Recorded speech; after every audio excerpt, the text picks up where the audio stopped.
diramaikan dengan berita tentang seorang anak kecil yang dieksploitasi oleh orang tuanya untuk menjadi manusia perak, ya, di perempatan-perempatan jalan. Saya nyebutnya manusia perak atau manusia silver, ya? Silver, Pak. Manusia silver, ya. Ya. Silver perak itu berarti beda, ya? Beda. Nah, saya kira ini fenomena yang menarik, ya. Hampir di beberapa wilayah kota kabupaten yang ada di Banten ini, di setiap perempatan-perempatan jalan, ya, lampu merah, itu kita selalu menemukan, ya, pemandangan terkait dengan manusia-manusia silver ini. Ya. Ada yang sudah usia, ada juga yang masih berusia anak-anak. Bahkan yang lebih parah lagi yang kemarin itu kan, itu masih bayi itu. Masih balita. Nah, apapun alasan mereka melakukan itu atau mengeksploitasi anak tersebut, saya kira ini harus menjadi perhatian kita bahwa itu tidak benarkan secara undang-undang. Dia sudah merampas hak anak yang paling hakiki.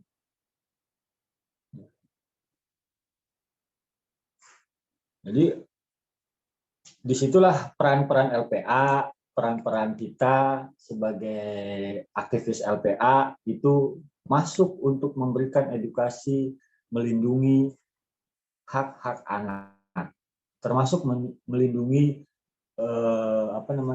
kelangsungan hidup sang anak tersebut. Saya nggak tahu perkembangannya berikutnya itu seperti apa itu ketika LPA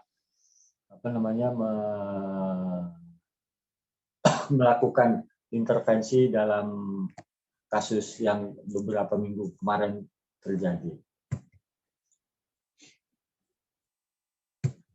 Nah, untuk menciptakan kabupaten dan kota layak anak tadi, seperti yang saya sampaikan, kita harus membangun sebuah kolaborasi antara pemerintah, masyarakat, dan dunia usaha. Seperti yang dilakukan di Provinsi Dompu sana, di wilayah Dompu sana ini. Saya coba tampilkan gambarnya. Sinergitas strategi perlindungan perempuan dan anak melalui Gardu Tangkas Perak. Jadi slide-nya bisa ini salah satu contoh bagaimana dibangun sebuah sinergi strategis antara seluruh stakeholder yang ada di daerah, baik itu dari unsur pemerintah, unsur masyarakat, unsur dunia usaha, unsur pendidikan, perguruan tinggi, LSM, dan sebagainya. Mereka bersinergi membentuk sebuah wadah namanya Gardu.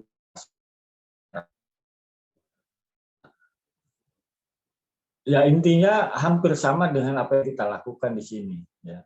Intinya bagaimana mereka memiliki sebuah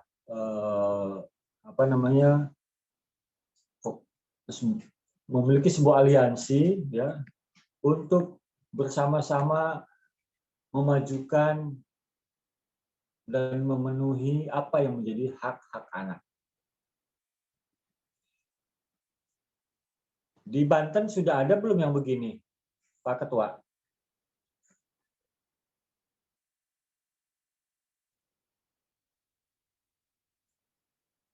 Oh, Pak Ketuanya sedang ini kali ya, sedang keluar. Kemudian ini saya tampilkan tentang regulasinya, beberapa peraturan yang mengakomodir tentang kewajiban pemerintah daerah. Dalam pasal 21 Undang-Undang Nomor 35 Tahun 2014 tentang perubahan atas Undang-Undang Nomor 23 Tahun 2002 tentang perlindungan anak, dimuat kewajiban pemerintah daerah untuk mendukung pelaksanaan kebijakan nasional dalam perlindungan anak.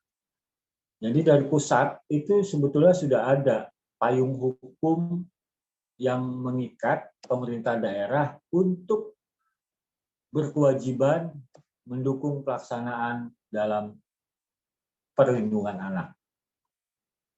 Jadi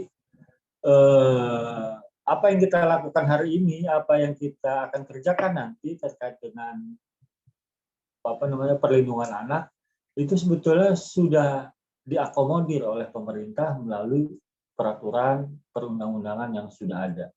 Jadi kita tidak perlu khawatir, tidak perlu takut bahwa apa yang kita lakukan ini adalah ilegal. Legal, sangat legal. Ada dasar hukumnya, ada urutan perundang-undangannya yang menjadi panduan bagi kita dalam melaksanakan berbagai kegiatan-kegiatan tadi.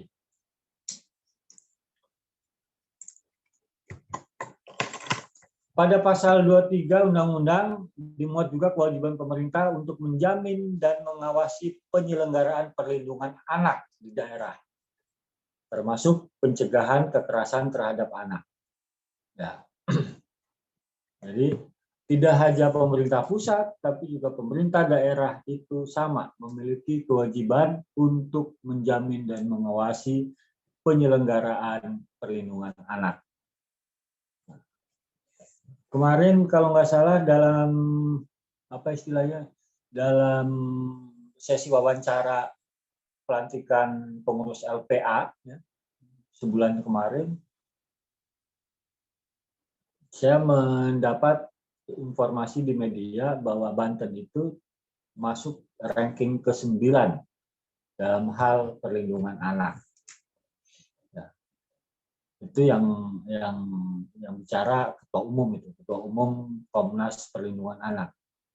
Jadi Banten ini masuk di ranking 9. Ya. Artinya apa kalau berada pada posisi 9 itu? Ya artinya bahwa tindak kekerasan terhadap anak, tindak diskriminasi terhadap anak di Banten itu masih tinggi. Bahkan disebutnya sebagai zona merah. Nah, apa nggak ngeri itu disebutnya zona merah. Dan menurut Ketua LPA ini menjadi PR besar bagi LPA untuk bagaimana di Banten ini bisa turun peringkatnya. Ya. Oleh karena itu kehadiran teman-teman relawan di LPA Banten itu buat saya menjadi sebuah energi positif ya yang bisa kita jadikan mitra untuk bersama-sama membangun ekosistem perlindungan anak yang lebih baik di Banten. Kan kalau melihat struktur sosial budaya di Banten yang daerahnya itu adalah agamis, religius, kan sebetulnya harusnya yang namanya tindak kekerasan terhadap anak itu tidak terjadi secara masif. Harusnya. Kenapa? Karena kan orang tuanya pada religius semua, pada soleh-soleh gitu kan. Masa iya orang soleh menganiaya anaknya gitu kan? Kan masyarakatnya juga religius. Jadi harusnya kalau secara nalar logika ya, di Banten itu rankingnya itu bukan ranking 9 lagi. Nah, jadi ini sangat-sangat mencederai rasa keadilan, rasa perlindungan terhadap hak-hak anak.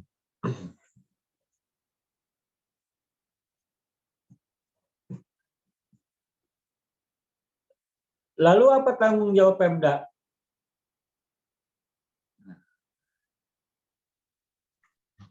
ternyata di Provinsi Banten ini sudah ada peraturan daerah ya, tentang perlindungan perempuan dan anak korban kekerasan. Jadi ini lebih detail lagi tuh.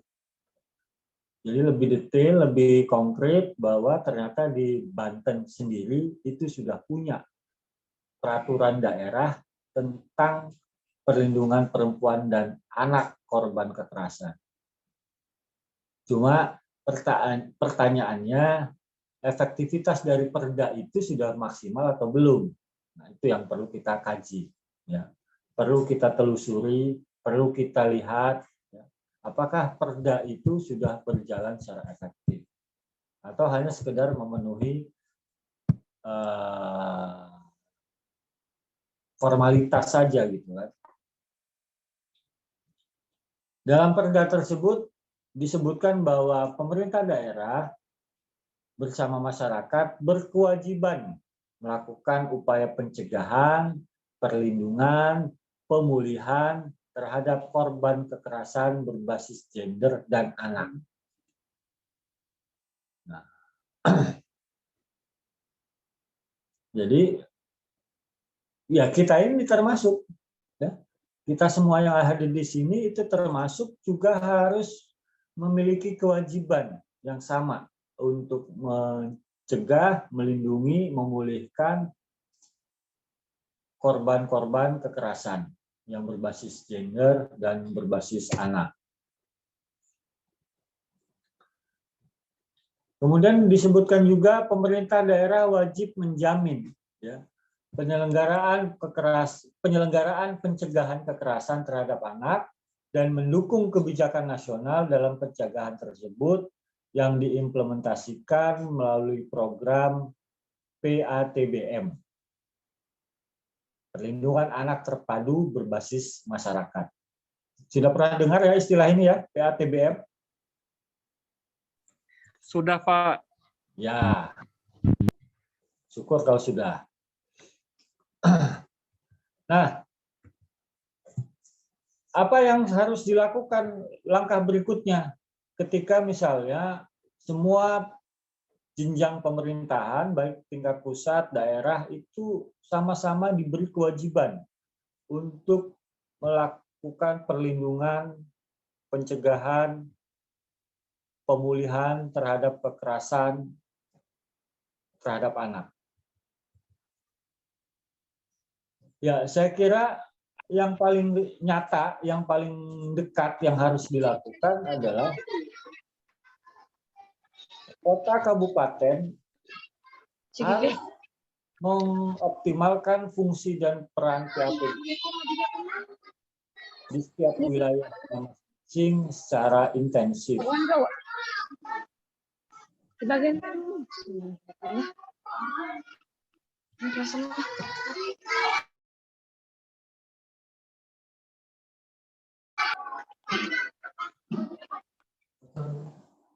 Ini bocor, ada yang bocor kayaknya.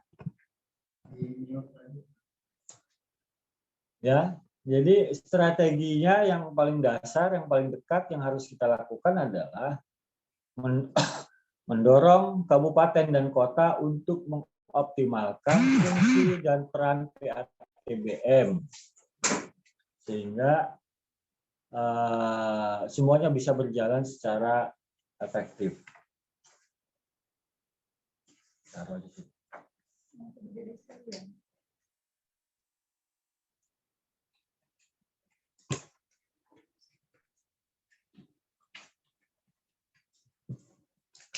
Oke, maaf, ada gangguan sebentar. Yang kedua, selain ditujukan kepada pemerintah kabupaten kota, konsekuensi logis dari adanya oleh mendorong kepada setiap untuk mengadakan anggaran program PATBM. Nah, itu kan. Ini contohnya seperti yang dilakukan di Kota Cilegon. Saya enggak itu ada anggaran untuk PATBM. Betul Pak, ada 25 juta per tahun kelurahan. Tinggal nanti nyumbang ke LPA-nya itu Bu ya. Amin. Kayaknya Pak Ketua sangat senang hati kalau misalnya LPA-nya juga disumbang oleh Kota Cilegon ini. Nah, jadi turunan perdata tentang perlindungan perempuan dan anak korban kekerasan itu harus diturunkan dalam program PATBM, di mana setiap kota, kabupaten, bahkan sampai tingkat desa, kelurahan itu harus memfungsikan secara kolektif fungsi dan PATBM-nya.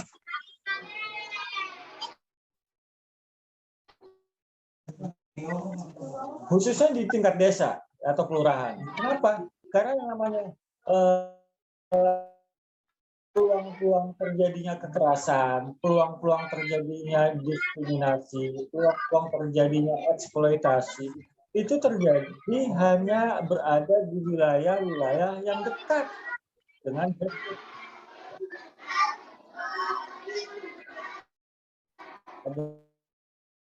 di kampung, ada di RW segala macam, itu yang sangat dekat.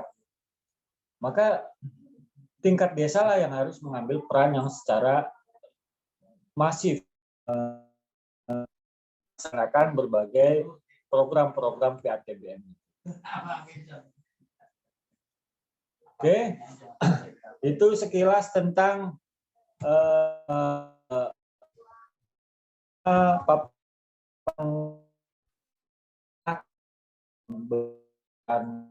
dasarnya. Kita bilang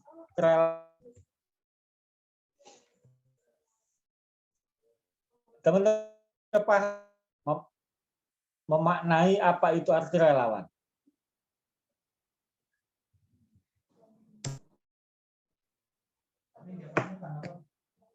Ada, coba saya pengen tes siapa? Yeni masih ada?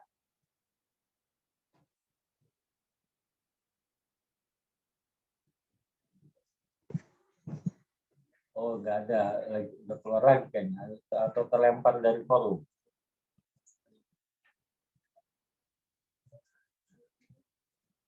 Apa itu relawan? Relawan ini atau dunia volunteer ya, seperti yang kita kenal hari ini, itu kan di Indonesia itu sebetulnya baru mulai booming ya, baru mulai familiar di kita itu kan di medio awal 2000-an ya. Secara publisitas. Tapi secara aksi ya sebetulnya itu sudah sangat jauh sebelumnya. Di tahun 90-an itu juga sudah banyak kegiatan-kegiatan yang dilakukan oleh para relawan. Nah, pada bagian ini saya ingin mengingatkan kembali tentang apa sih itu relawan.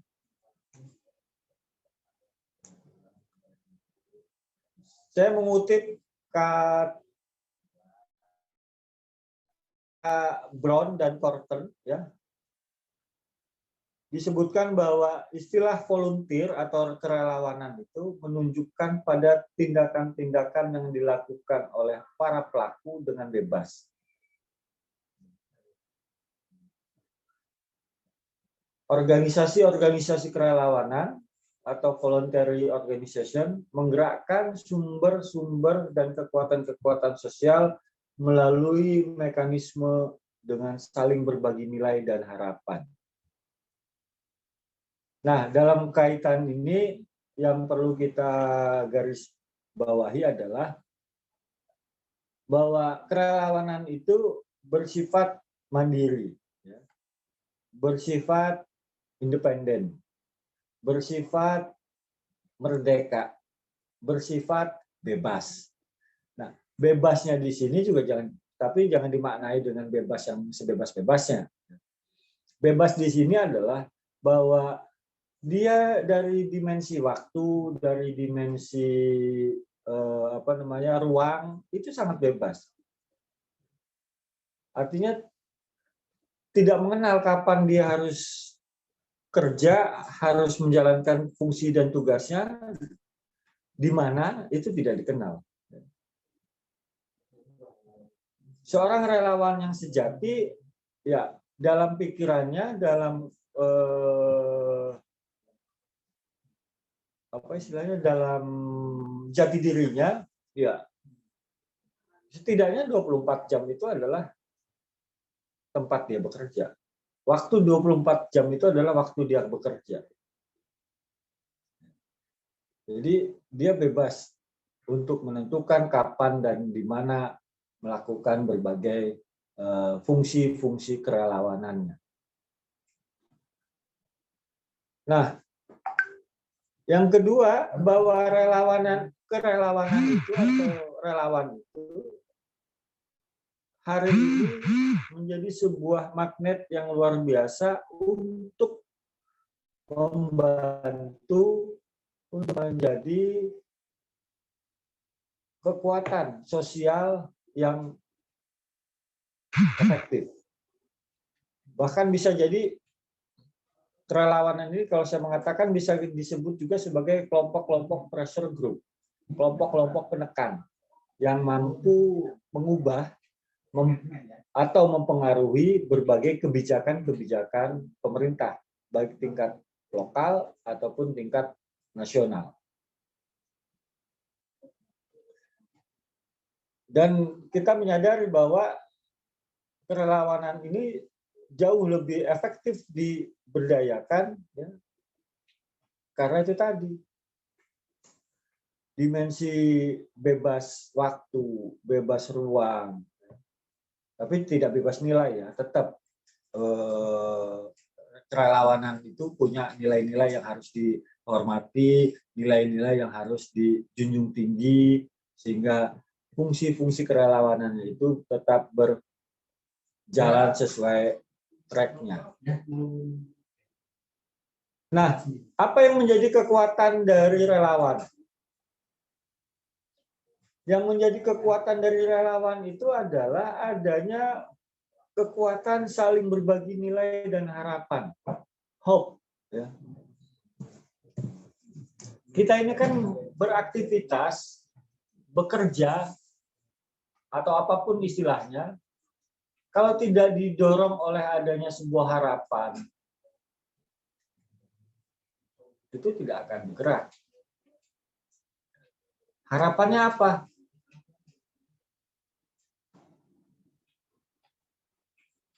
Itu yang menjadi pertanyaan.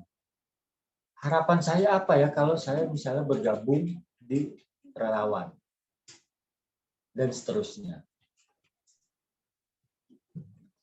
Makanya kan kata kelompok-kelompok romantisme bilang jangan sekali-kali memberi harapan kalau kamu tidak mampu memberi kepastian.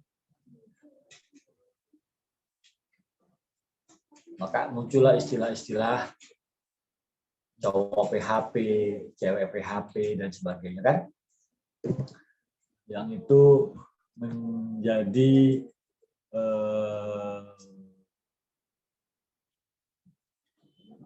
muncul akibat harapan-harapan yang tidak terpenuhi. Jadi yang namanya PHP lah.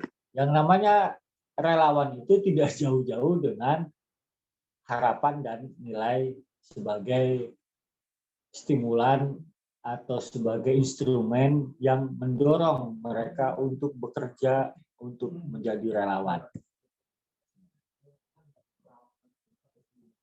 Nah, yang namanya harapan itu kan tidak mesti bersifat material, ya.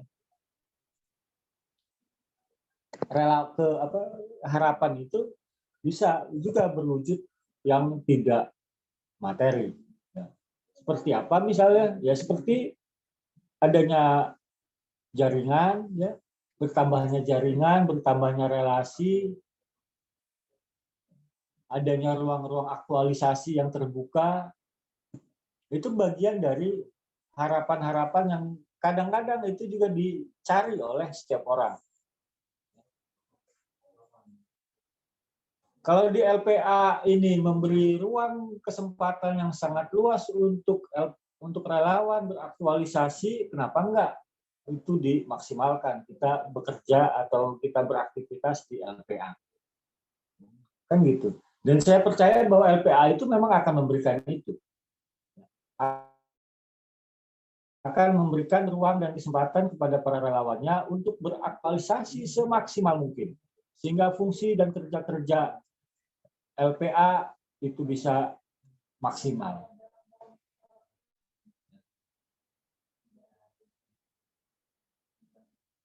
Mungkin saya bisa menggaransi, jangan khawatir di LPA itu tidak ada yang istilahnya kerja-kerja yang sifatnya intimidatif atau sifatnya eksploitatif. Gitu, ya.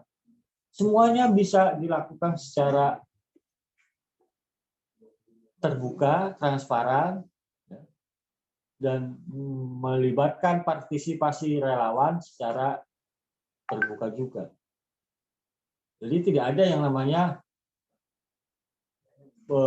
menyandang status relawan tapi terintimidasi, tidak ada, insya Allah tidak ada. Relawan itu ya sebagaimana habitat awalnya, ya dia sebagai manusia bebas, ya. Bebas berekspresi, bebas mengeluarkan pendapat, bebas beraktualisasi dan sebagainya. Sebagian besar dari orang-orang tersebut, maksudnya relawan, itu memiliki dasar-dasar nilai interpersonal, keagamaan, politik yang sangat mendalam, di mana ini mengarahkan perilaku mereka dalam menghadapi sanksi pemaksaan dan material.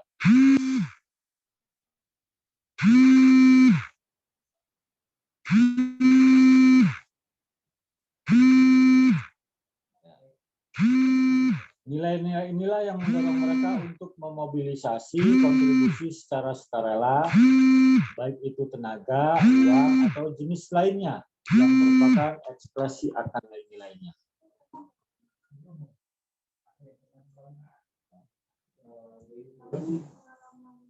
Jadi kalau kita sudah mendalami, ya, nilai-nilai kerelawanan, harusnya kita sudah tidak lagi bicara soal yang sifatnya pertanyaan saya dapat apa. Harusnya tidak lagi bicara itu. Tapi bicaranya adalah apa yang bisa saya berikan. Kan dalam logika yang pragmatis, orang itu selalu bicaranya adalah saya dapat apa kalau bergabung di relawan LPA. Kan gitu. Saya dapat apa? Nah, pertanyaan itu sudah pasti salah. Kalau kita betul memahami esensi dari relawan. Harusnya relawan itu tidak lagi bicara saya bisa memberikan apa untuk LPA. Misalnya, saya bisa menyumbangkan apa untuk kerelawanan di LPA dan sebagainya. Harusnya begitu. Jadi saya sangat apresiasi kepada teman-teman yang sudah LPA ini untuk menjadi relawan, ya. Karena di LPA itu atau menjadi relawan itu tidak ada materinya. Yang ada nanti malah kalian itu ngabis-ngabisin duit, ngeluarin duit, ya. Ngeluarin tenaga. Ya. Coba bayangin nanti ya ini diundang ke Serang, dari Cilegon tuh datang ke Serang ya. Ongkos sendiri, ya kan? Bensin sendiri. Nyampe ke Serang nggak dikasih apa-apa, cuma dikasih aqua doang, ya kan? Begitu balik lagi kan? Akan begitu pasti. Jadi nggak akan ada misalnya datang dari Cilegon ikut rapat di Serang LPA pulang-pulang diongkosin gitu, nggak ada itu. Saya yakin nggak ada itu.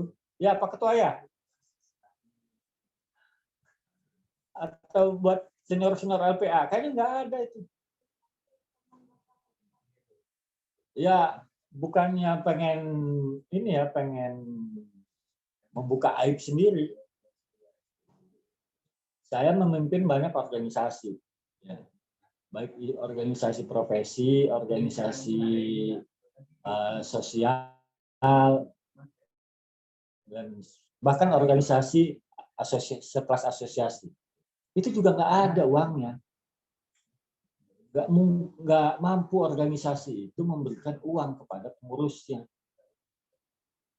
Yang ada malah disebutnya begini, orang-orang yang aktif di organisasi itu adalah orang-orang yang sudah siap untuk mengeluarkan apa yang dia miliki. Mengeluarkan uang, mengeluarkan tenaga, mengeluarkan pikiran, dan sebagainya. Dan itu saya lakukan. Bisa tanya sama Ketua LPA Banten. Ya. Di IDRI itu ada duitnya apa enggak sih? Nggak ada pasti. Untuk organisasi sosial ya kayak LPA gini, cuma modelnya, cuma bedanya kalau IDRI itu segmennya adalah dosen.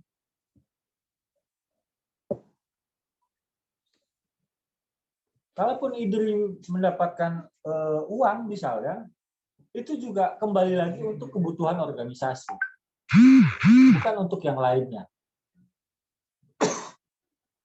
Jadi saya kira yang harus diingat bahwa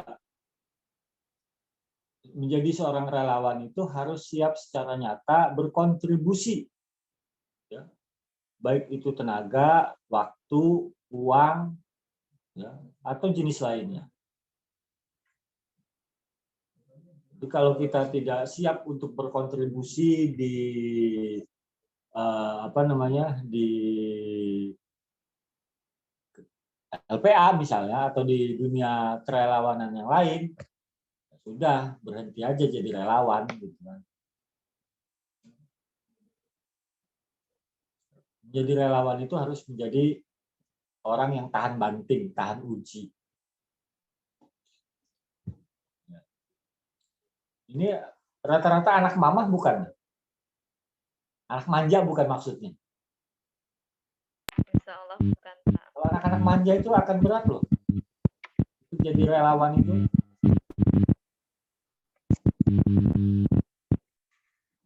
Ini harus betul-betul menjadi anak yang tangguh. Harus menjadi anak yang, atau harus menjadi relawan yang betul-betul siap mental. Harus siap menderita lah bahasanya, kan kurang lebih begitu. Kalau kata Agus Salim itu, ya, Haji Agus Salim, pahlawan kita, pahlawan nasional, pemimpin itu cirinya menderita. Kalau Anda ingin menjadi pemimpin, Anda harus siap menderita. Kalau Anda menjadi pemimpin tapi tidak siap menderita, itu belum pemimpin. Nah, saya katakan sekarang, kalau Anda siap jadi relawan, maka Anda harus siap juga menderita. Harus siap dengan berbagai keterbatasan yang ada di LPA misalnya. LPA secara materi tidak akan mampu memberikan gaji yang besar misalnya kepada relawannya. Tapi LPA secara organisasi pasti akan mampu memberikan harapan-harapan, memberikan nilai-nilai kepada relawannya untuk bagaimana menjadi relawan yang baik, relawan yang tangguh, relawan yang kuat, dan sebagainya. Nah, berikutnya, organisasi sosial seringkali menghadapi persoalan yang berat berkaitan dengan para relawannya dalam mencapai tujuan dan sasaran yang telah ditetapkan oleh organisasinya. Saya kira ini hampir semua organisasi juga sama mengalami. Oleh karena itu, solusi untuk menghadapi persoalan yang berat tadi, saya kira organisasi sekelas LPA ini misalnya harus secara konsisten terus-menerus melaksanakan apa yang disebut program-program pelatihan kepada relawannya. Dan hari ini sedang dilakukan. Pelatihan-pelatihan kepada relawan, kepada para kadernya untuk bisa menjadi bagian utuh dari LPA itu sendiri. Pelatihan relawan akan menjembatani perbedaan-perbedaan antara apa yang relawan pahami mengenai satuan tugas, harapannya sendiri terhadap bagaimana mereka melakukan tugas tersebut, dan level kinerjanya. Jadi diselaraskan antara harapan tugas dari LPA dengan harapan tugas yang akan dikerjakan oleh para relawan. Nah, ini saya mengutip dari Thomas Wolfe terkait dengan 10 alasan mengapa orang mau menjadi relawan. Nah, kalian ada nggak di sini 10 itu? Termasuk di situ nggak 10 alasan itu? Coba moderator diperlihatkan. Ininya apa namanya?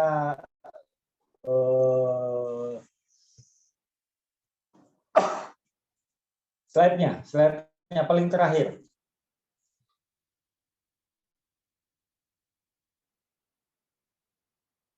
Slide paling terakhir. Nah, itu. Nah, kira-kira ada nggak teman-teman di situ? Terpenuhi nggak?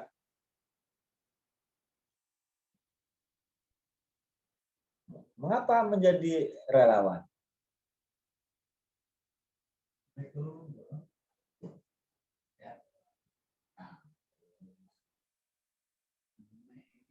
Kurang lebih memenuhi, Pak.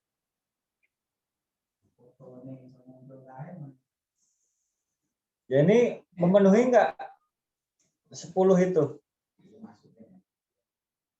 Salah, ada salah satu.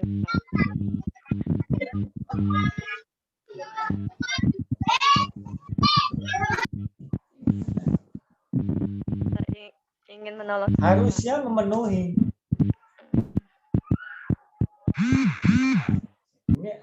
Ini Niki, Mbak Niki, gimana? 10 itu kira-kira ada nggak? Insya Allah ada, Pak. Cuma yang nomor 7 agak rancu ya, Pak. Di situ memperoleh posisi pemimpin perusahaan.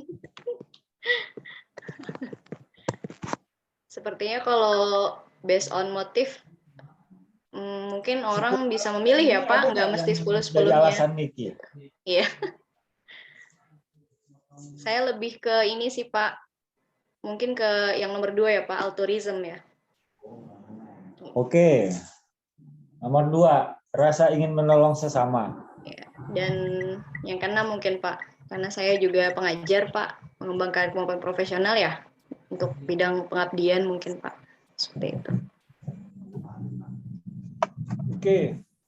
Ya. Jadi memang kalau kita bicara tentang apa sih yang menjadi alasan mengapa orang menjadi relawan, saya kira apa yang ditawarkan oleh Thomas Wolfe ini mewakili atau merepresentasikan apa yang menjadi keretak hati kita sebetulnya. Sama halnya ketika kita pertanyaannya gini, kenapa sih orang pada pengen masuk organisasi? Ya jawabannya sih tergantung latar belakang orang kan. Tapi setidaknya 10 ini bisa aja menjadi sebuah cerminan dari apa yang menjadi alasan kita masuk di organisasi.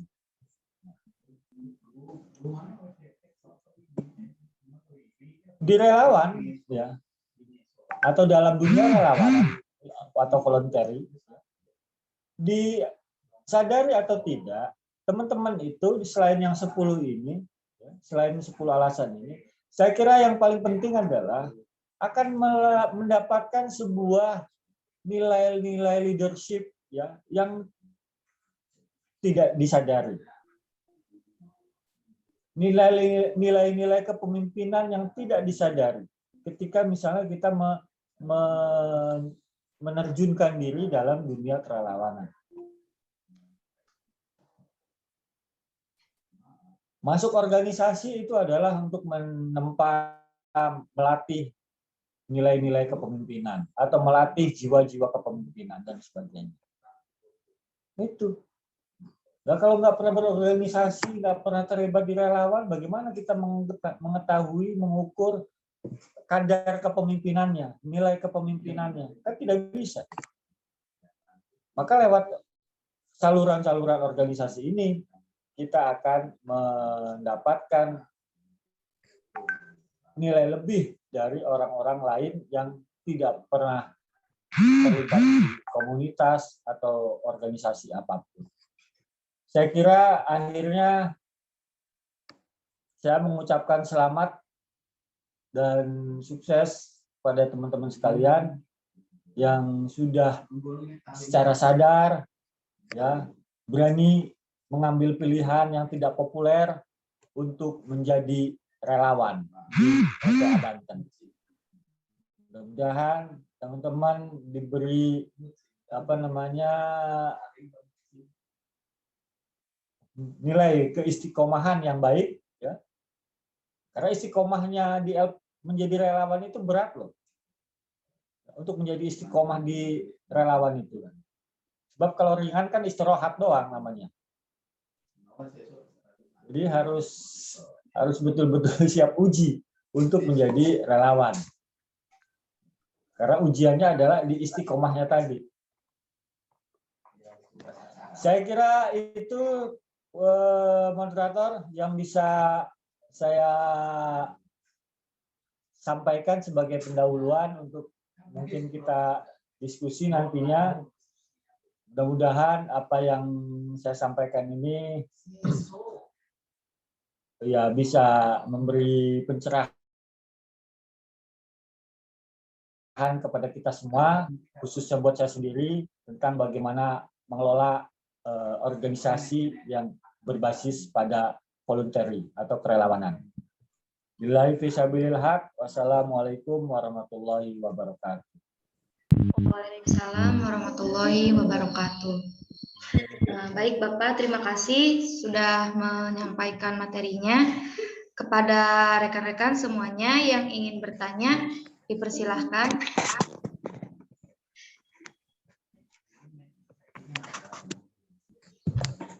Di saya kok suaranya kecil ya?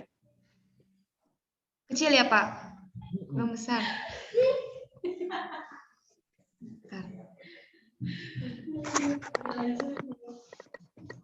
Buat teman-teman yang mau bertanya, silakan.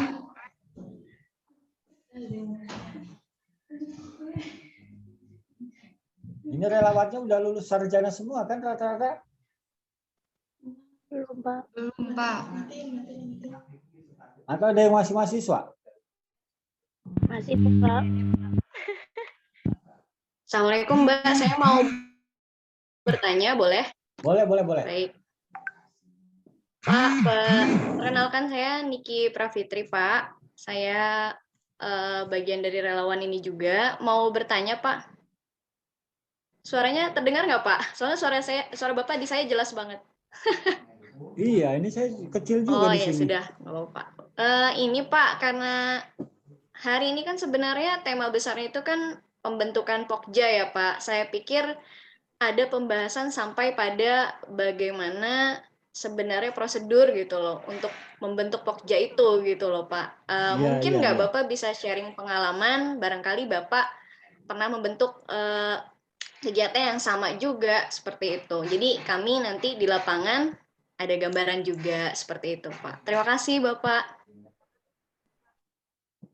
Oke, terima kasih juga. Ada yang lain? Atau satu-satu saya tanggapi?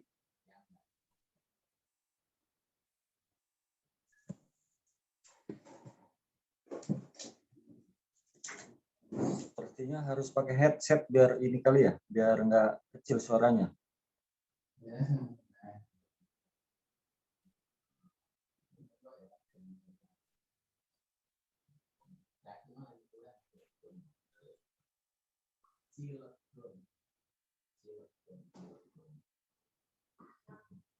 Oke, sambil menunggu yang lain mungkin silakan.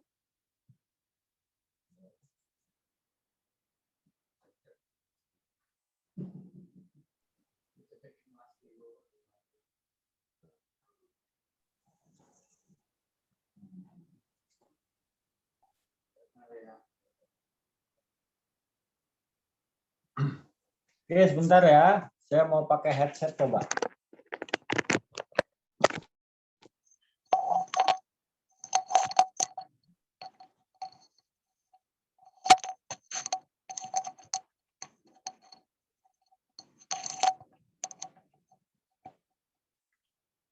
Halo?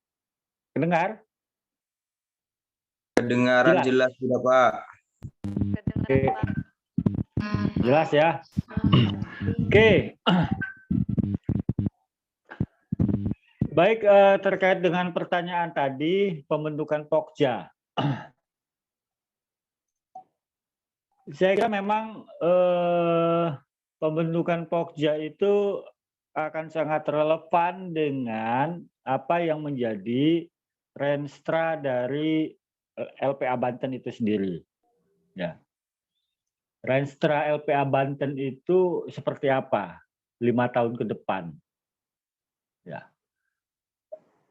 Kemudian apa yang akan menjadi milestone LPA selama 5 tahun ke depan itu? Nah, ketika kita sudah tahu apa yang menjadi renstra milestone LPA 5 tahun ke depan, maka kita bisa menerjemahkan itu dalam bentuk kelompok-kelompok kerja atau kelompok-kelompok diskusi atau kelompok-kelompok taktis lainnya yang lebih efektif. Nah, jujur saya belum begitu mendalam ya terkait dengan Pak Oji isi dong 2 tahun dapat berapa Pak Oji? Coba diisi. BPSU-nya berapa? Nomor saldonya udah dapat berapa? Bu, tolong on mic-nya dimatiin. kirain manggil saya. Bapak punten, saya pikir udah diminum. Ya nggak apa-apa Bu, dipuntenin Bu. Ayo dipuntenin, dimaafin. Ya baik, jadi mohon maaf sebelumnya saya belum bisa menjawab memuaskan untuk konteks ini karena saya sendiri belum begitu memiliki pengetahuan terkait dengan rencana besar LPA Banten 5 tahun ke depan itu apa, ya, kemudian milestone-nya setiap tahun itu apa dan sebagainya. Tetapi sebagai gambaran saja, ya, saya melihat pokja-pokja yang idealnya dibentuk oleh LPA itu untuk relawannya, maksudnya ya tidak boleh jauh-jauh dari ruh perjuangan LPA itu sendiri. Ya. Apa yang menjadi ruh perjuangan LPA itu? Ya pertama perlindungan anak, ya, pencegahan kekerasan terhadap anak, kemudian diskriminasi, kemudian apalagi perlindungan perempuan, ya perempuan ya deh, ibu, anak dan perempuan dan sebagainya lah, kurang lebih gitu-gitu ya. Itu yang harus dikembangkan.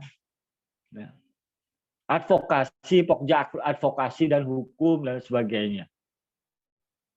Nah, jadi topik-topik tentang pokjanya itu betul-betul harus relevan dengan yang di atasnya. Jangan sampai keluar dari mainstreamnya. Malah itu akan mengganggu konsolidasi dari LPA itu sendiri atau relawan itu sendiri. Nah, kalau ada pertanyaan berapa pokja yang ideal untuk sebuah atau membentuk sebuah relawan atau untuk diberikan kepada para relawan. Ya, saya kira itu juga relatif ya. Kita tidak bisa mengatakan harus sekian. Ya tinggal dilihat aja kembali berapa kebutuhan yang betul-betul ideal yang diinginkan oleh para relawan dalam membentuk pokja-pokjanya. Pendekatannya bisa dua. Ramping struktur kaya fungsi atau gemuk struktur sedikit fungsi. Nah, kurang lebih begitu. Saya kira kalau pokja itu harusnya bicara adalah sedikit struktur kaya fungsi. Ya. Jangan terlalu banyak struktur organisasinya. Ya, cukup beberapa orang saja di dalamnya, kemudian di situ mereka saling berbagi pengetahuan, berbagi informasi tentang apa yang harus dilakukan ke depan. Jadi betul-betul kelompok kerja yang taktis yang harus dibentuk, bukan lagi kelompok-kelompok kerja yang banyak mikir dan sebagainya. Ini sudah masuk wilayah pasukan tempur kalau kita sudah bikin pokja-pokja ini.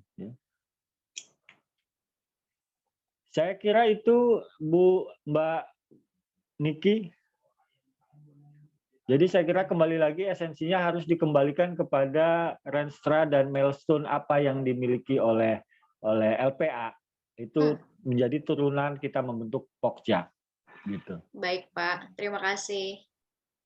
Ini ya, kan sama-sama. ada Pak Hendri juga ya, Ketua LPA-nya. Ya. Bapak mungkin bisa sambil diskusi, Pak Hendri boleh nggak sama Sehingga saya penasaran karena waktu Sabtu kemarin kan saya nggak bisa hadir Pak, kebetulan ada tes yang harus saya jalani ya. Dan hari itu ada tugas dan itu menarik sebenarnya. Saya masih ingat inisial yang ada dalam kasus itu KA ya. Maksudnya kita dikasih tugas Pak, kebetulan belum lama ini untuk melaksanakan gimana sih sebenarnya upaya pendampingan. Tuh ya. Jadi saya berpikir apakah mungkin Pokja nanti itu arahnya dalam rangka preventif atau pasca kejadian ya. Misalnya karena kan mungkin butuh waktu untuk ke kantor LPA misalnya. Mungkinkah misalnya Pak pengaduan itu ketika ada kasus ya, itu melalui Pokja dulu kemudian baru ke LPA seperti itu. Saya jadi menduga-duga aja gambarannya ke depan gitu loh Pak Hendri. Karena saking KA itu kasusnya melekat di pikiran saya Pak. Walaupun mungkin jawaban saya juga belum tepat ya Pak, ya saya juga belajar seperti itu. Menarik sih Pak, maksudnya kalau saya dihadapi dengan realitas kasus seperti itu. Gitu Pak Hendri dan Bapak. Siap. Ya, gimana tuh Pak Tua? Izin Pak terkait Pokja Dewan. nih. Izin Pak Dewan. Ya, siap. Ya. Tugas yang kemudian kemarin diberikan ini sebenarnya mencoba untuk melihat bagaimana respon dari rekan-rekan dalam menentukan langkah apa yang harus dilakukan ketika bertemu dengan satu kasus yang teman-teman relawan dihadapkan dengan kasus itu. Nah, dalam programnya relawan sahabat anak ini nanti memang diarahkan untuk menjadi pionir-pionir atau penggerak di daerahnya masing-masing. Salah satunya dengan membentuk Pokja Perlindungan Anak di tingkat kecamatan. Nah, di tingkat kabupaten kota, di tingkat kabupaten kota itu sudah terbentuk LPA kabupaten kota. Nah, di tingkat Pokja, di tingkat kecamatan itu belum ada. Harapannya nanti target kita sampai di tingkat desa atau kelurahan. Nah, maka terlebih dahulu kita buat di tingkat kecamatan dalam bentuk Pokja-Pokja, kelompok kerja perlindungan anak di tingkat daerahnya ya.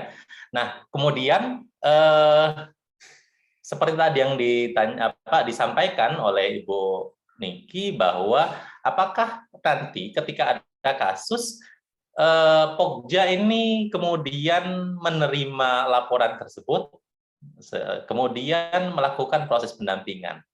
Nah, ini yang menjadi menarik karena memang diproyeksikan bahwa rekan-rekan relawan nantinya akan membentuk Pokja-Pokja Perlindungan Anak di tingkat kecamatannya terlebih dahulu. Nah, kemudian dalam proyeksi tersebut, teman-teman Pokja-Pokja yang memang nanti masuk dalam Pokja ini, tentu saja setelah selesai dan lulus menjadi relawan, ini kemudian menjadi ketua Pokja. Dengan proses pembentukannya melibatkan tokoh-tokoh masyarakat setempat. Seperti yang pernah didiskusikan dan disampaikan oleh sebelumnya ada pemateri Bu Lis ya. Bu Lis sempat menyampaikan bahwa ada kelompok perlindungan anak sekampung yang itu menjadi sebuah program untuk kemudian perlindungan bukan cuma tingkat keluarga saja, tapi sekampung ikut melindungi anak-anak. Nah, sekampung ini dalam artian ada aparatur desa, ada tokoh masyarakat, ada tokoh agama, ada tokoh pemuda, ada tokoh perempuan yang dilibatkan dalam pengambilan keputusan atau dalam program perlindungan anak di kampung tersebut. Nah, skup yang lebih besar di tingkat kecamatan, ini rekan-rekan relawan nanti bisa membentuk Pokja Perlindungan Anak tingkat kecamatan. Karena memang di skup perlindungan anak tingkat kecamatan sih memang belum terbentuk. Nah, dari proses ini kemudian nanti rekan-rekan relawan bisa menarik para tokoh-tokoh yang ada untuk kemudian disatukan frekuensinya terkait dengan bagaimana perlindungan anak sesuai dengan apa yang sudah didapatkan pengetahuannya selama 1 bulan ke depan ini. Nah, ini langkah-langkah yang bisa dilakukan oleh rekan-rekan relawan untuk bentuk Pokja itu, proses pembentukannya. Jadi, lakukan proses sosialisasi terlebih dahulu, kemudian bentuk jejaring terlebih dahulu, kelompok kerja tadi. Nah, setelah itu baru kemudian nanti akan di-SK-kan oleh LPA Kabupaten Kota. Nah, lantas pertanyaannya lebih lanjut, apakah nanti ketika ada kasus, Pokja ini memiliki kewenangan? Tentu saja, kewenangan itu akan dimiliki oleh Pokja-Pokja yang ada di tingkat kecamatan. Bahkan ketika nanti kelompok perlindungan anak sekampung itu sudah terbentuk, maka kewenangan untuk proses pendampingan sudah di tingkat desa atau kelurahan sampai ke sana. Nah, ini yang kemudian nanti proses pendampingan atau proses rujukan ketika ada kasus yang ditemukan di tingkat Pokja, itu butuh rujukan atau butuh pendampingan psikolog yang memang di Pokja tersebut tidak ada psikolognya, atau butuh pendampingan yang lebih lanjut karena misalnya kasusnya pelaku hanya 1 tapi korbannya lebih dari 5. Jadi tidak hanya selesai di tingkat Pokja untuk proses pendampingannya, butuh pendampingan lebih lanjut. Nah, ini rujukannya ke tingkat kabupaten, bahkan bisa ke tingkat provinsi. Nah, itu proses alur, tapi dari sisi kewenangan, rekan-rekan di Pokja Perlindungan Anak punya kewenangan untuk proses pendampingan. Nah, maka kemudian dari sisi seperti yang kemarin, salah satu studi kasus yang kemudian menjadi kerja bersama tentang bagaimana langkah-langkah dan tahapan-tahapan apa yang harus dilakukan, itu yang kemudian ingin kami tularkan tentang bagaimana ketika ada kasus-kasus tertentu, dan kasus-kasus seperti ini banyak kita temukan. sayangnya memang di tengah-tengah masyarakat masih kesulitan langkah-langkahnya. Nah, teman-teman relawan Pokja, relawan yang kemudian nanti akan membentuk Pokja Perlindungan Anak punya kewenangan itu. Seperti itu mungkin tambahannya sedikit. Terima kasih Bu Niki atas pertanyaannya. Saya kembalikan ke Bapak narasumber. Silakan Pak Dewan.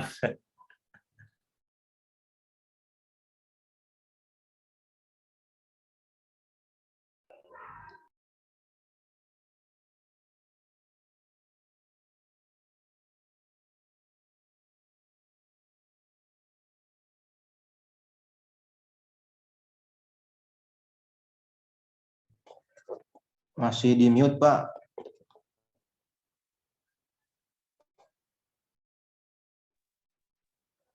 Oke, terima kasih Pak Ketua.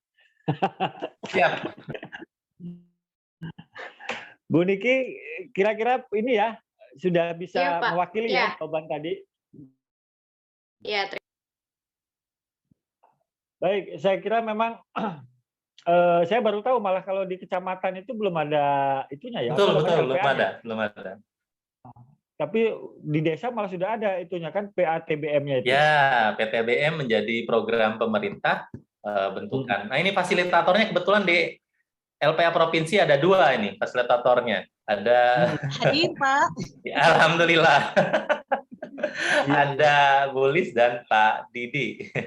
Ya, Oh, jadi iya, nanti iya. kita mohon izin pelaksanaannya bisa dikolaborasikan antara GPAS dan PATBM, Pak.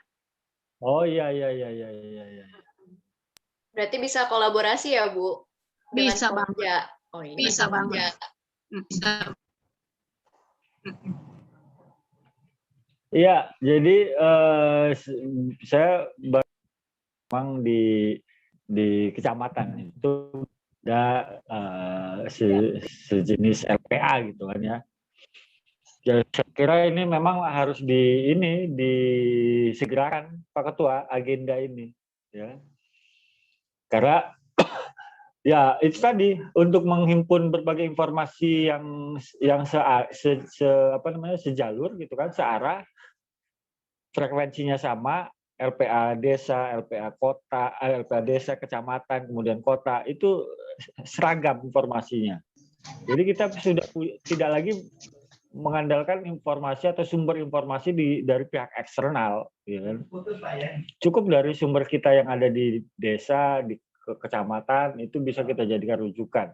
Salah satu sisi positifnya itu mungkin menurut saya. Yang lain mungkin silakan.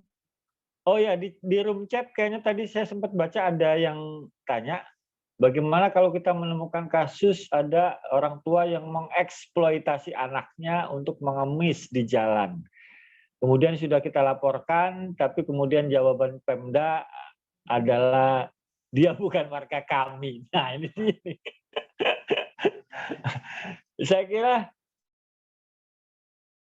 ini sifatnya kasuistis yang menggejala ya, kasus yang menggejala di kita, di lingkungan kita.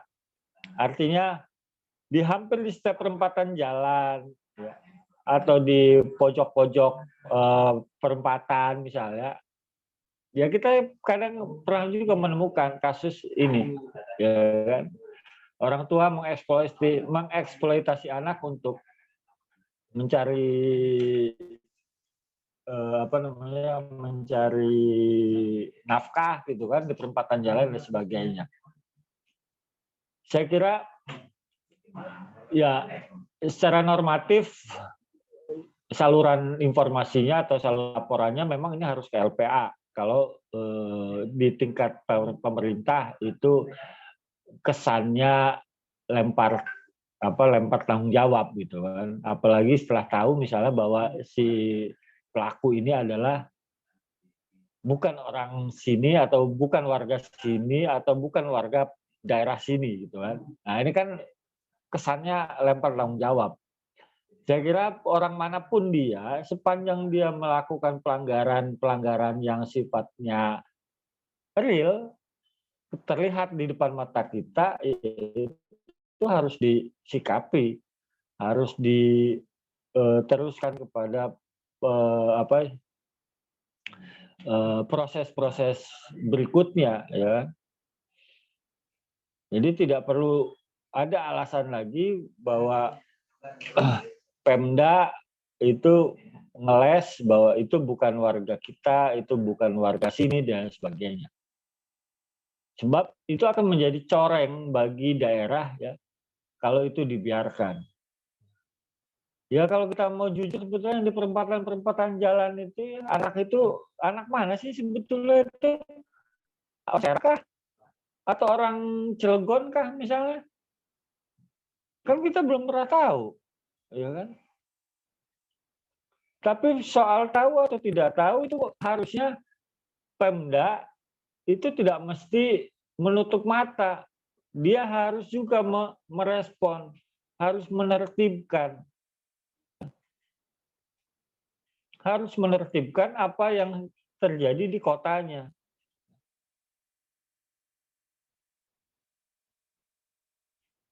Itu yang terlihat di depan mata kita. Nah, sementara di luar sana juga banyak kok di lingkungan kita, ya, perusahaan-perusahaan yang mempekerjakan anak-anak di bawah umur. Nggak usah perusahaan deh mungkin, atau kelompok-kelompok pekerja informal yang mempekerja. Nah, itu apakah juga menjadi bagian yang harus kita sikapi, ya, oleh LPA misal, oleh relawan? Saya kira iya. Ya kan? Karena itu termasuknya adalah eksploitasi tenaga kerja di bawah umur. Kan sepanjang anak itu di bawah 18 tahun kan masih wilayah kita, itu masih domain kita untuk kita kita urus gitu kan. Tapi kalau dia sudah 18 tahun ke atas, 19 tahun, nah itu udah lepas kita tanggung jawabnya. Jadi saya kira kalau teman-teman menemukan kasus-kasus seperti itu, ya laporkan saja dulu kepada LPA, ya kan, kepada teman-teman relawan untuk kita diskusikan secara lebih lanjut. Kalau misalnya di tingkat pemerintah daerah itu lempar tanggung jawab atau kesannya tidak mau mengambil tanggung jawab terhadap apa yang terjadi di daerahnya. Kan kadang-kadang kita melihat hal-hal seperti itu hanya dijadikan sebagai proyek pencitraan saja oleh para pejabat-pejabat publik. Ya. Manusia silver didatangi wali kota, diajak ngobrol sama wali kota, terus dikasih duit, udah selesai. Menguap dah itunya kasusnya kan, beritanya jadi booming. Kan yang terjadi kan kita kan melihatnya begitu. Nggak lama lagi deh, pasti bupati yang lain atau gubernur, bahkan wakil gubernur mungkin akan melakukan begitu. Dia cari nih objek-objek pencitraan yang bisa meningkatkan rating dan lain sebagainya. Nah, saya kira nggak harus seperti itu para pejabat publik itu, tapi mereka harus lebih luas untuk bisa bertanggung jawab, ya, mengembalikan daerahnya menjadi daerah yang bebas dari praktek-praktek eksploitasi terhadap anak. Karena itu tuntutan undang-undangnya juga kan mengatakan seperti itu. Itu menjadi tanggung jawab pemerintah daerah, menjadi tanggung jawab pemerintah pusat. Kurang lebih begitu untuk jawaban yang di chat room. Siapa tadi, Pak Nanda atau siapa itu?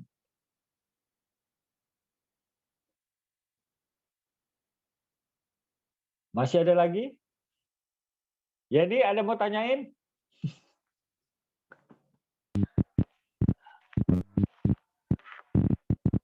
Ya ini udah kerja belum? Alhamdulillah Pak, guru. Oh jadi guru, luar biasa.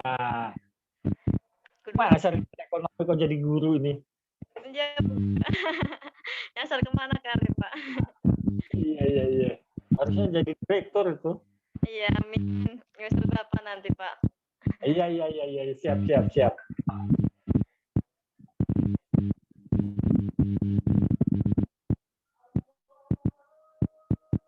Salam ya buat teman yang di Cilegon kalau ketemu. Buat Jenny. Izin Pak Ya, Pak siap. Dewan, ini sebenarnya menarik ini kalau kita diskusi terkait dengan anak jalanan, kemudian Ya, anak-anak yang dieksploitasi ini. Nanti sebenarnya memang ada sesi khusus kaitan dengan pembahasan anak-anak yang dieksploitasi, baik itu secara fisik maupun eksploitasi secara ekonomi. ya. Saya memang sedikit ingin beberapa hal yang memang sempat LPA diskusikan dengan pemerintahan. Kita ambil contoh paling dekat itu Kota Serang. Ya, Kota Serang itu melihat anak-anak jalanan itu sebagai penyakit masyarakat. ya, Nah, mereka menggunakan perda tentang Perda Pekat, Perda nomor 2 tahun 2010, yang kemudian ada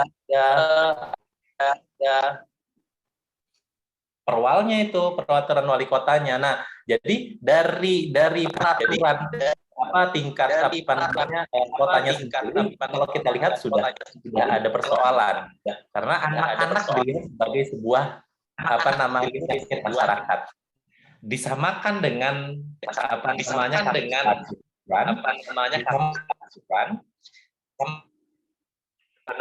menjadi penyakit masyarakat. Nah, anak jalanan kalau kita lihat berdasarkan Undang-Undang Perlindungan Anak hanya pelaku, tapi dilihat sebagai korban. Apalagi anak-anak yang dieksploitasi. Nah, ini yang sempat kita diskusikan beberapa kali kaitan dengan jangan kemudian anak-anak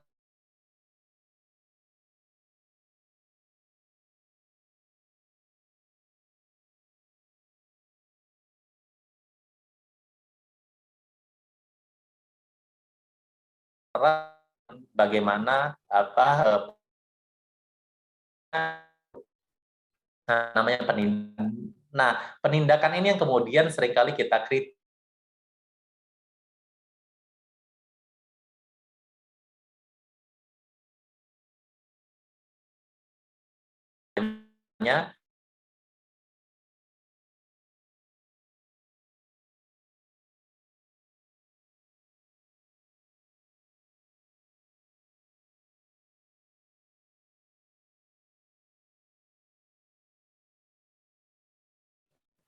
Off. Punten tadi off. Ya. Jadi menariknya memang ini kalau dibedah dimulai dari bagaimana pemerintah sendiri melihat anak-anak jalanan. Jadi bagaimana mereka melihat anak-anak jalanan, maka tindakan-tindakan di lapangan pun akan berdampak penyelesaiannya sesuai dengan peraturan perundang-undangan, karena kan proses dan tahapan-tahapan yang dilakukan di lapangan itu berdasarkan legal standing yang ada. Nah, perda yang ada itu sayangnya melihat anak-anak jalanan sebagai penyakit masyarakat, bukan dibina, tapi kemudian disamakan dengan kasus-kasus pelacuran. Kemudian ya di perda yang sama itu ada tentang yang setiap tahun ramai kaitan dengan warteg yang buka di bulan Ramadan. Itu di perda yang sama itu. Nah, ini yang sempat kita diskusikan beberapa kali, bahwa anak-anak tidak dilihat sebagai sebuah penyakit, tapi anak-anak yang perlu dibina secara langsung, dilihat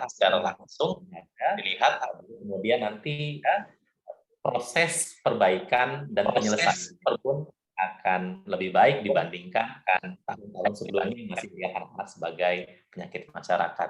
Ini sedikit diskusi yang memang sudah dilakukan oleh LPA Provinsi kaitan dengan perda anak jalanan yang ada di Kota Serang, termasuk dengan beberapa kasus-kasus lain di kabupaten kota yang lain seperti itu. Terima kasih Pak Dewan. Oke, siap. Terima kasih juga. Saya kira ini memang persepsinya yang harus diluruskan nih Pemdanya ini. Jadi melihat anak jalanan itu sebagai penyakit masyarakat, saya kira itu sebuah kesalahan fatal, ya. Artinya ya tidak proporsional lah. Kalau kita lihat kan sebetulnya anak jalanan yang ada di mana di jalan-jalan di depan kita ini itu lebih banyak karena faktor korban dari dinamika keluarga yang tidak terkontrol atau tidak termanage secara baik. Saya kira itu tambahannya. Jadi nanti ke depan mungkin kita memang harus menambahkan, mengusulkan untuk merubah itu tadi nomenklatur yang ada di Perda itu. Anak jalanan itu bukan penyakit masyarakat gitu kan. Saya kira itu Pak Ketua mungkin cukup, waktunya sudah 15.00 ini. Silakan.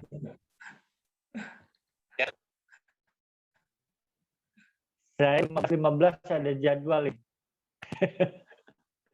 Ada jadwal lain. Siap. Iya.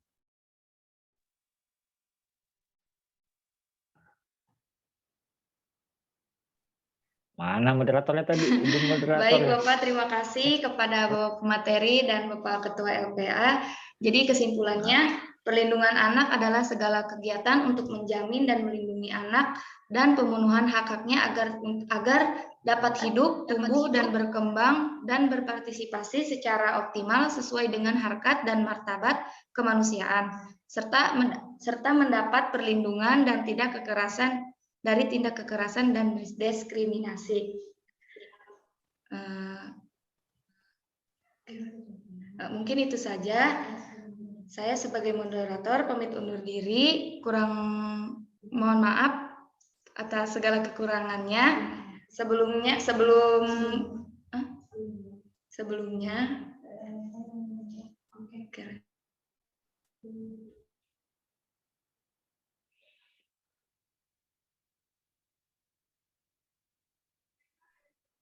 Audionya masih mute. Oh, Ya.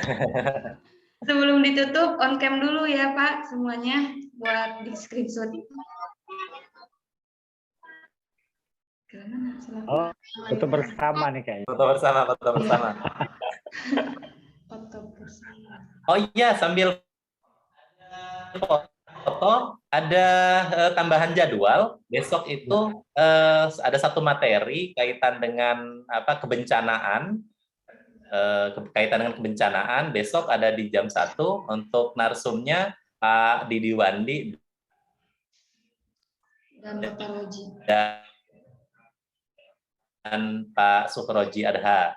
Nah, ini dalam beberapa kejadian-kejadian yang kebencanaan sering melakukan proses trauma healing di lapangan. Nah, besok sekitar jam 1 sampai jam 3 kita stay tune lagi di Zoom yang sama.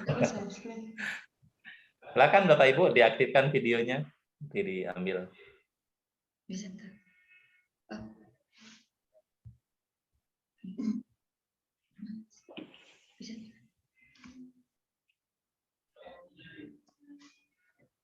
Sebentar Pak. Bentar ya Pak. Kasih aba-aba senyum gitu. Oh. Siapa?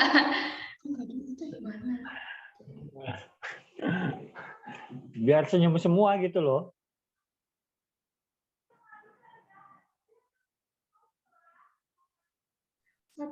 Satu, 2, 3 ya.